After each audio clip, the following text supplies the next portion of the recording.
Oi amigos, oi amigas, esse é o Atualizações do Musset, quadro onde eu junto diferentes informações num vídeo só para você não perder muito tempo e ficar bem informado. E tem novidade, estava apurando um pouquinho antes de começar a gravar, o Santos está muito perto de contratar o Vitor Hugo do Flamengo por empréstimo. Também vou falar sobre a chegada da Adonis Frias, se tem mais algum zagueiro para vir, a situação do Felipe Loyola, volante que o Santos tem interesse, e a primeira escalação do Vojvoda. Tem muita informação nesse vídeo, mas eu vou começar pelo mais quente. O Santos está por detalhes de contratar o Vitor Hugo, meio-campista do Flamengo, por empréstimo até dezembro de 2026. Agora são 7h30 da noite dessa sexta, enquanto eu estou gravando, então apenas apurei o suficiente para gravar esse vídeo. Ainda não sei se é opção ou obrigação de compra. O que eu sei é que o Vitor Hugo fez uma força danada para jogar no Santos. A princípio, o Felipe Luiz tinha liberado, o diretor Boto tinha liberado e o presidente BAP estava resistindo pela situação financeira do Santos, por aquela situação anterior do Thiago Maia, por não querer reforçar um rival. A ideia inicial era uma venda, depois o empréstimo para fora. Teve situações na Europa, como do Famalicão e do Algarve em Portugal, do Paphos, que vai jogar a Champions, mas a decisão do Vitor Hugo de jogar no Santos pesou muito. Ele entende que vai ser titular no Peixe e está maluco para jogar ao lado do Neymar, então ele e seus representantes se esforçaram, Alexandre Matos também, e o Santos está muito perto de contratar o Vitor Hugo por empréstimo. O Santos adota toda a cautela do mundo depois do que aconteceu com o Tomás Palacios, mas o Vitor Hugo escolheu o Santos, o Flamengo avisou os empresários de que vai rolar e agora é uma questão de tempo, ao que tudo indica, para o Vitor Hugo reforçar o Santos por empréstimo. É uma contratação pro meio-campo. A princípio, o Santos gostaria de 2 nomes. Então o Vitor Hugo está chegando, a ideia seria contratar o Felipe Loyola, que é o novo alvo para a posição, mas não houve avanço. A princípio, lembrem-se, o Santos pensava no Santiago Gonzalez, do Tigre da Argentina, e no Vitor Hugo. O Vitor Hugo está dando certo. O Vojvoda não quis o Santiago Gonzalez, que era um nome lá atrás do São Paulo, e pediu o Rômulo, do Tigres do México. O Santos ofereceu 30 milhões de reais, o Tigres recusou e o Santos não tentou mais. O novo alvo é o Felipe Loyola, chileno do Independiente, mas também não houve acerto até aqui.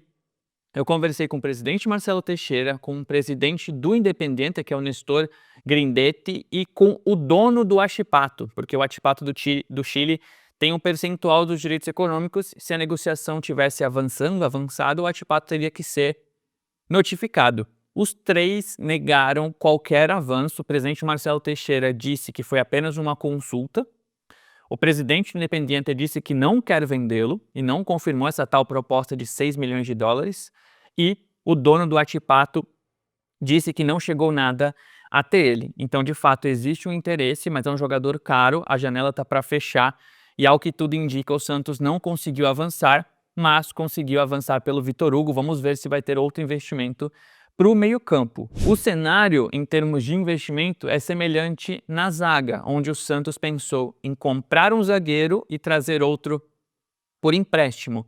A princípio, seria a compra do Alexis Duarte, paraguaio do Spartak, e o empréstimo do Tomás Palacios, zagueiro da Internazionale. Só que o Spartak não conseguiu contratar o Carlos Cuesta, que está indo para o Vasco, e segurou o Alexis Duarte, e o Tomás Palacios, que estava certo, desistiu de jogar no Santos, de sair da Europa, e mesmo com um voo marcado, optou por ficar. Pode ser que ele vá para o Zenit. Então o Santos recomeçou essa busca, acertou com Adonis Frias, zagueiro argentino do Leão do México, por cerca de 4 milhões de dólares. O Adonis Frias, enquanto eu gravo esse vídeo, está a caminho do Brasil. Chega entre sexta e sábado para os exames médicos. O Santos já conta com essa contratação, mesmo adotando essa cautela. O Adonis Frias topou entrar no voo e está tudo certo. O empréstimo poderia ser o do Zaid Romero, zagueiro argentino do Bruges, da Bélgica. Mas, pelo que eu apurei, ainda não houve esse avanço porque o Santos não está convicto. O Bruges, os empresários, gostariam de uma negociação para outro clube europeu. O Santos também não vê o Romero como prioridade e faz um esforço para tentar o Marco de Cesare, outro argentino, só que do Racing. Só que o Racing perde um dinheiro alto, o Santos mais ou menos chegou na proposta, começou com 4 milhões de dólares, aumentou para 5, o Racing que pedia 7 diminuiu para 6.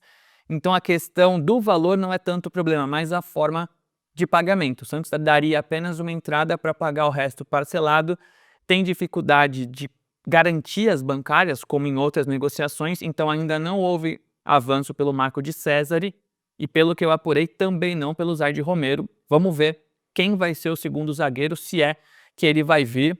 E eu confesso para vocês que eu cheguei a pensar de fato em publicar, gravar vídeo que o Santos estava trazendo o Zaide Romero, porque um dos empresários dele disse que sim. Só que como eu sou cauteloso, apurei no Santos fala, cara, não. Apurei com outra pessoa próxima e falou, não, ainda não. Existe conversa, teve uma reunião hoje, uma videoconferência, mas não houve proposta oficial, não houve a liberação do Bruges. Então vamos com calma, Adonis Frias está pelos exames, o outro zagueiro ainda não está fechado.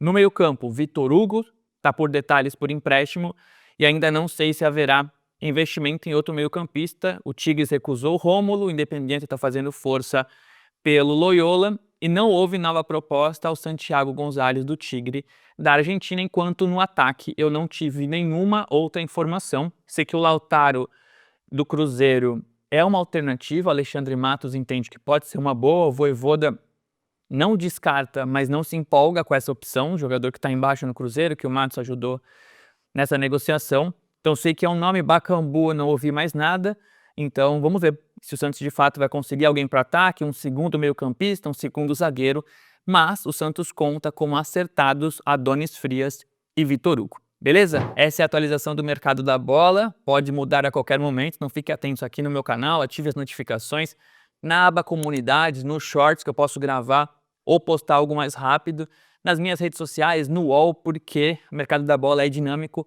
a janela fecha terça e tudo vai ser muito corrido. Para terminar esse vídeo, eu quero falar sobre o treino desta sexta-feira. O Vojvoda esboçou a escalação. Esse vai ser o time que vai enfrentar o Fluminense? Não necessariamente. Eu preciso ainda entender como funciona a comissão do Vojvoda. Se ele esboça um time e já vai para campo, se ele faz teste, se na véspera ele muda. Mas o que eu posso trazer é o time que treinou nesta sexta-feira, beleza? É uma provável escalação para esse jogo importante para a estreia do Vojvoda na Vila Belmiro. Pouco mais de 7 mil ingressos foram vendidos, então dificilmente teremos casa cheia domingo às 4 na Vila Belmiro.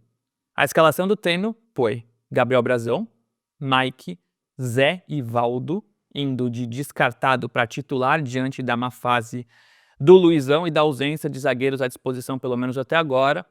Luan Pérez, Escobar. O Souza treinou entre os reservas. Meio-campo experiente, Rincon e Zé Rafael. Bom tempo entre os reservas. Do meio para frente eu não sei o esquema tático, mas os 4 jogadores foram Roleiser, Neymar, Cabacheiro, Guilherme. Eu tenho esse hábito do cheiro, do CH, porque do castelhano da minha família, Cabalheiro. Roleiser, Neymar, Cabalheiro e Guilherme. Se é o Neymar de falso 9, se é um 4-4-2 com 2 meias e 2 atacantes, se é o Cabalheiro na frente, o Guilherme na frente, eu ainda não sei. Sei dos 11 que treinaram, então Souza entre os reservas, Luizão entre os reservas, Boltempo entre os reservas, Barreal entre os reservas. Vamos ver qual seria a disposição tática. Neste sábado eu tenho que trazer a escalação mesmo, a escalação da véspera. Estou aqui produzindo com o Matheus Mesa, que edita esse canal. Vou pedir uma thumb especial para o meu irmão, Giovanni Mussetti, que faz as thumbs, porque é um pré-jogo especial do que esperar do Vojvoda. Eu ouvi muitas pessoas para a gente entender em termos técnicos, táticos, mas também de comportamento, o que a gente pode esperar. Vai ser um vídeo muito bom que deve ser publicado nesse sábado à noite, se tudo der certo. Mas aí eu trago nesse pré-jogo a escalação, as informações do treino da véspera, mas a tendência, ao menos pelo treino da sexta, é que o Neymar seria titular, está recuperado, Guilherme, que fica no Santos a princípio, Cabalheiro ganhando uma vaga, então vamos entender como é que vai ser esse ataque. Roleiser e Neymar voltam a jogar juntos, né? Dupla de volantes mais experiente, Rincon e Zé Rafael, não sei como eles vão se adaptar, se o Vojvoda vai fazer algum ajuste. Escobar na lateral, Zé Ivaldo de volta. Vale lembrar que o Escobar e o Guilherme jogaram com o Vojvoda no Fortaleza e o Vojvoda disse isso na apresentação. Facilita um pouco mais, né? Ter jogadores que conhecem o trabalho dele, então ele larga com essa experiência dos atletas que ele conhece. Então, vamos ver o treino dessa véspera, nesse sábado, como vai ser, mas a tendência é que seja essa escalação ou perto disso. Então, se você assistiu esse vídeo até o final, peço para que você se inscreva no canal, curta, comente, dê o hype, ative as notificações. Tudo isso é gratuito e ajuda muito esse canal a continuar crescendo. E também analise se tornar membro desse canal. Se não aparecer o botão Seja Membro abaixo deste vídeo, na descrição tem um link que te leva direto para os níveis bronze, prata e ouro, benefícios, valores diferentes. Você pode ter acesso a vídeos exclusivos, eu vou gravar um nessa sexta, lives exclusivas ou até um grupo no WhatsApp comigo onde eu divido minhas apurações, desabafo, mostro prints, enfim. É isso, muito obrigado a quem assistiu até o final e até o próximo vídeo. Bom final de semana a todos.